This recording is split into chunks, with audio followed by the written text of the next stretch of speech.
O Senhor esteja com todos. Ele está no meio de nós. Proclamação do Evangelho de Jesus Cristo segundo Lucas. Glória a vós, Senhor. Naquele tempo, Jesus disse aos discípulos: o homem rico tinha um administrador que foi acusado de esbanjar os seus bens. Ele o chamou e lhe disse: que é isto que ouço a teu respeito? Presta conta da tua administração, pois já não podes mais administrar meus bens. O administrador então começou a refletir: o Senhor vai me tirar da administração, que vou fazer?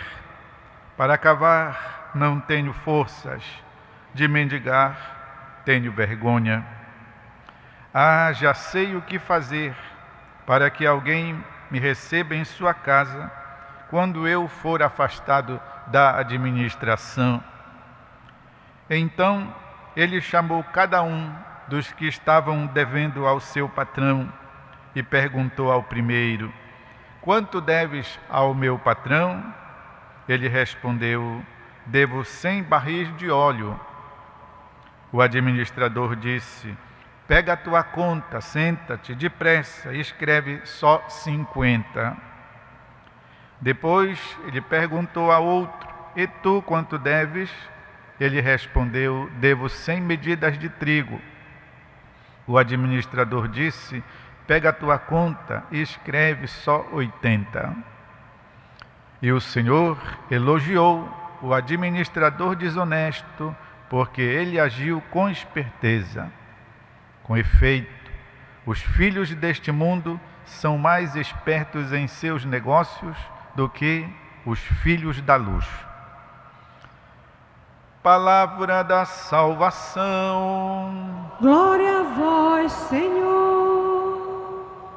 Queridos irmãos e irmãs, numerosos aqui no santuário da Virgem Mãe de Nazaré, queridos irmãos e irmãs que acompanham a nossa transmissão, você que está em casa, fazendo os seus afazeres domésticos, você que está adoentado, por isso está aí no seu leito, quem sabe no hospital, em casa, você que está aí na sua poltrona, você que está trabalhando, porque agora muitas pessoas fazem de escritório a própria casa, trabalhando pela internet, mas está assistindo aí a transmissão da Santa Missa pela Rede Vida.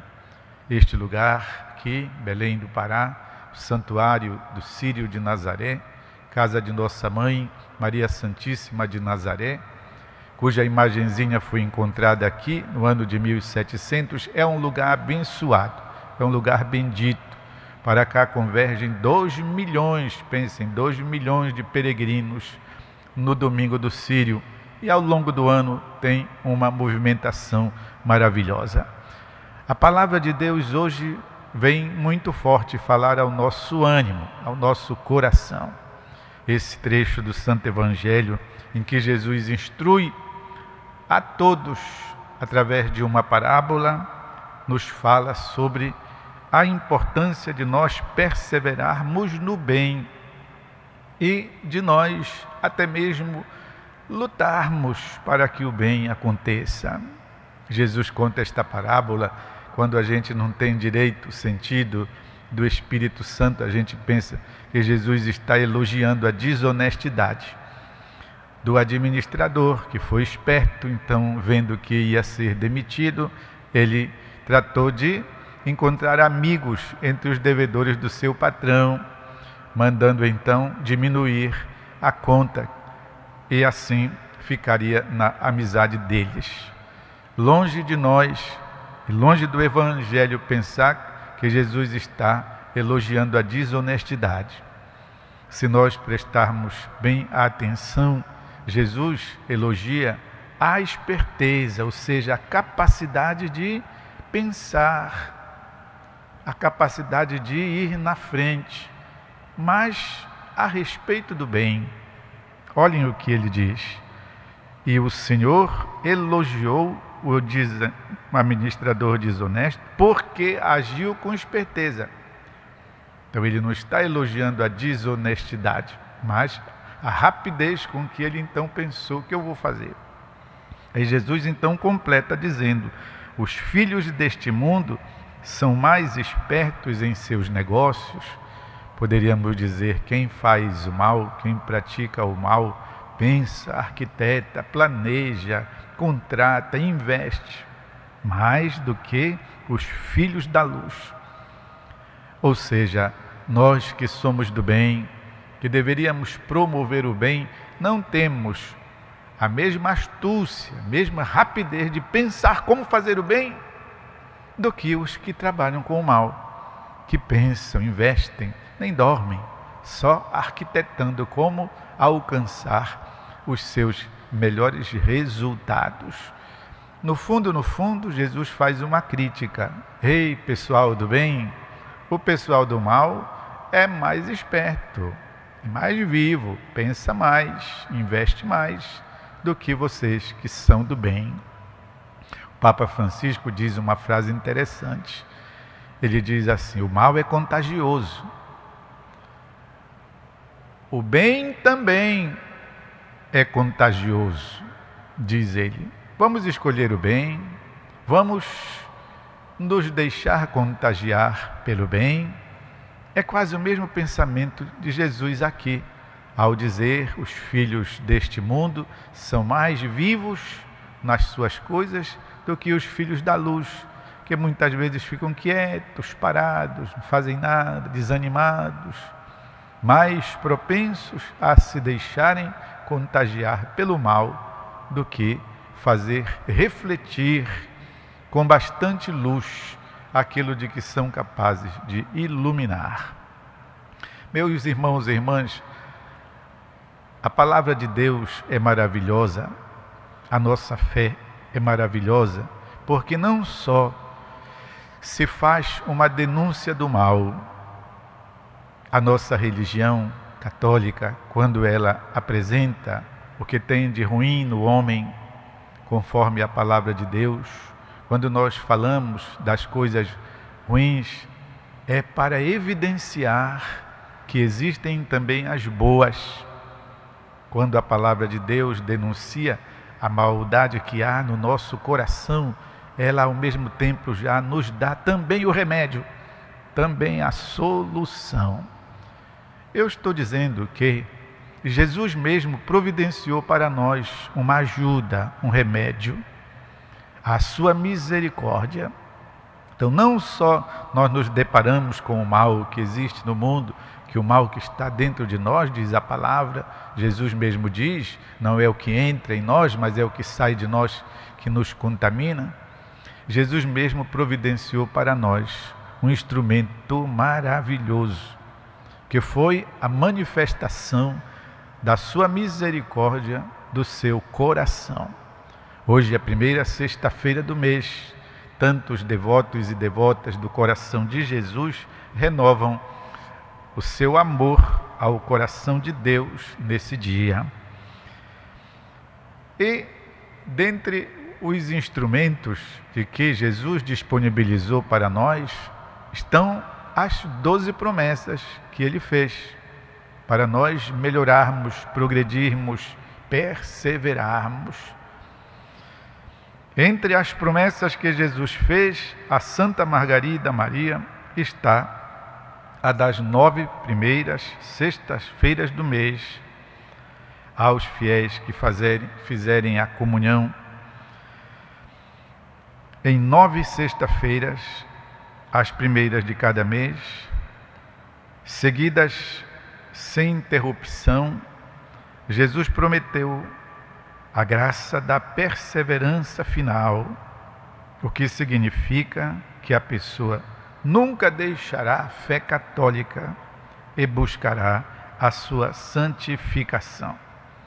São as chamadas comunhões reparadoras a Jesus pela ofensa que tantas vezes seu sagrado coração é tão ofendido pelos homens e pelas mulheres. Jesus então prometeu esta graça da perseverança àqueles que permanecerem firmes na sua fé. Não precisa ser só 9 sexta-feiras e depois a gente abandona, passa a viver como o diabo gosta. Não. E se houver também alguma interrupção, não tem problema, retoma na próxima. Deus não é assim tão Caxias. O importante é nós vivermos a nossa fé, o nosso amor ao coração de Deus de uma maneira ininterrupta, perseverante. E Jesus também fez 12 promessas a Santa Margarida e a todos os devotos do seu Sagrado Coração. Eu queria agora debulhar com vocês essas 12 promessas, para que a gente possa se confirmar na vontade do bem, na perseverança da fé. A primeira promessa, Jesus disse assim: a minha bênção permanecerá sobre as casas em que se achar exposta e venerada a imagem do meu Sagrado Coração. Seja uma bonita estampa, seja uma estátua bonita, seja alguma coisa pequena, seja um quadrinho, não faz mal. O importante é colocar em algum lugar de destaque na sua casa, na sua sala, no seu quarto, no seu escritório, pois um signo, uma lembrança, uma imagem do coração de Jesus, que pode também estar acoplado ao Imaculado Coração de Maria. Os Sagrados Corações de Jesus e de Maria em nossa casa, em nosso escritório e, sobretudo, em nosso coração. Segunda promessa: eu darei aos devotos do meu coração todas as graças necessárias a seu estado, ou seja, qual o tipo de vida que nós vivemos a nossa vida cristã, como casados, como solteiros, como consagrados, como sacerdotes, como professores, como advogados, como pessoas de trabalho evangelizador, responsáveis de comunidades, pais, mães de família. Isso significa o estado de vida, para que a gente possa então realizar direito, com as bênçãos de Deus, o nosso compromisso. Terceira promessa: estabelecerei e conservarei a paz em suas famílias. É claro que para isso precisa também haver um empenho de todos. A paz nunca é uma coisa automática e nós não a temos se não queremos. Como diz a Escritura, falam de paz, mas o coração está cheio de guerra. Então, nesse caso, não aparece. A gente tem que ajudar Deus a estabelecer a paz em nossas casas. E a fé e o amor misericordioso de Jesus têm estabelecido tantas reconciliações, por exemplo, entre famílias desestruturadas, ameaçadas pela separação. O coração de Deus tem feito maravilhas. Quarta promessa: eu os consolarei em todas as suas aflições. Uma consolação que vem de dentro de nós, pela certeza de sermos filhos e filhas muito amados do coração de Deus. Quinta promessa: serei refúgio seguro na vida e principalmente na hora da morte. Queridos, queridas, na minha vida de sacerdote, 26 anos de padre, eu já vi tantas pessoas, devotos e devotas do coração de Jesus, que não morreram sem que o padre chegasse, sem que se confessassem, sem que recebessem a Santa Eucaristia, sem que recebessem a unção dos enfermos. E quando isso não foi possível, o padre chegou para celebrar a Santa Missa de corpo presente. A promessa do coração de Jesus não falha, não deixa o fiel sem, pois, a assistência na vida e na hora da morte. Sexta promessa: lançarei bênçãos abundantes sobre os seus trabalhos e empreendimentos. Ou seja, Deus recomenda também aquilo que a gente faz, os negócios, claro, desde que sejam coisas íntegras, honestas, para o bem, para o serviço da comunidade para o serviço às pessoas poderem usufruir então do nosso trabalho. Jesus promete abençoar, pois, os empreendimentos da gente. 7ª promessa: os pecadores encontrarão em meu coração fonte inesgotável de misericórdia.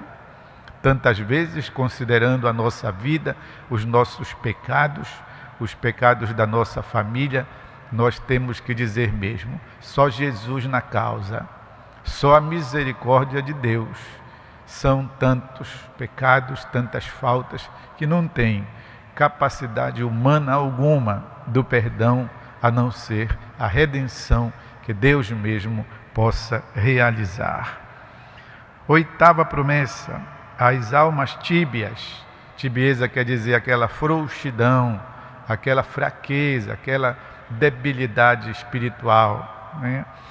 As almas tíbias tornar-se-ão fervorosas pela prática dessa devoção, que reclama perseverança, constância, de modo que então tem ajudado tanto, especialmente no nosso país, onde a devoção ao coração de Jesus é grandiosa, é poderosa, porque tem ajudado tantos irmãos e irmãs a superarem, pois, as fraquezas da vida e tornarem-se mais fortes espiritualmente. 9ª promessa: as almas fervorosas subirão em pouco tempo a uma alta perfeição. Qual é o maior testemunho dessa promessa do coração de Jesus? A 9ª. Santo Padre, hoje São João Paulo II, ele acolheu e divulgou a devoção ao coração de Jesus misericordioso, canonizou Santa Faustina, promoveu, pois, o Domingo da Misericórdia, que é o 2º domingo de Páscoa. Quando ele morreu, apareceu logo lá na Praça de São Pedro uma placa escrita em italiano: Santo Subito, o pedido do povo de Deus para que ele fosse proclamado santo imediatamente. Então, não levaram anos, apenas um dia depois da morte, já estava esse pedido, Santo Súbito. 9ª promessa: as almas fervorosas subirão em pouco tempo a uma alta perfeição. E nós sabemos como São João Paulo foi canonizado em pouquíssimos anos. Já o invocamos santo, conforme a vontade da Igreja e a vontade de Deus. A 10ª promessa é para os padres. Darei aos sacerdotes que praticarem especialmente essa devoção o poder de tocar os corações mais endurecidos. Meus irmãos e irmãs, poderia referir para vocês aqui várias experiências nesse sentido. Eu queria, porém, dizer que essa promessa de Deus para os sacerdotes, agora ela pode ser ainda mais intensificada com a oração do Terço da Misericórdia. Não tem combate para o mal quando a gente se prepara para enfrentar uma situação, mesmo que seja um coração empedernido. Pedernido vem de pedra, né? Coração endurecido. Pois é, reze o Terço da Misericórdia, Padre, antes de qualquer iniciativa que o Senhor julgue difícil. Reze o Terço da Misericórdia e depois me conte. 11ª promessa: as pessoas que propagarem esta devoção terão o seu nome inscrito para sempre no meu coração. Me faz lembrar aquele dia em que Santa Teresinha estava com o pai dela no jardim da casa deles. Era já de noite, olhou para o céu e viu lá as constelações que formavam um T. E disse: olhe, papai, o meu nome está lá em cima, escrito no céu. Pois é, Jesus diz que os nossos nomes também estão escritos no céu, se nós praticarmos essa devoção maravilhosa, que é a devoção da misericórdia. Enfim, 11ª promessa: a todos os que comunguem nas primeiras sextas-feiras de 9 meses consecutivos, darei a graça da perseverança final e da salvação eterna. Conforme o testemunho Santa Teresinha de Jesus, anotado pelas irmãs que a estavam acudindo no momento e no dia, nas horas antes de morrer, escreveram tudo o que ela dizia.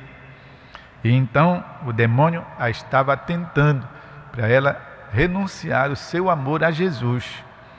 Ele dizia para ela: diz que tu não gosta dele, diz que tu não o amas. E ela então dizia: ele me aperta com suas mãos. E o demônio tem as mãos como se fosse assim, um alicate bem grande. Ai, que ele me aperta, então eu tenho a impressão que os meus ossos vão estritolando, vão quebrando todos. Santa Teresinha dizia. E no entanto, ela obteve a graça da perseverança final. Suas últimas palavras: mas eu te amo. Ou seja, confessou o seu amor, foi perseverante, o mal não prevaleceu e morreu dizendo: Jesus, eu te amo. É essa promessa aqui. Aqueles que comungarem nas sextas-feiras, darei a graça da perseverança final e da salvação eterna. Meus irmãos e irmãs, o Papa Francisco tem razão. Se o mal contagia, o bem também. Bora escolher o bem. Eu quero renovar hoje minha vontade de bem. E convido todos a que neste instantezinho de silêncio possam também renovar o bem no seu coração.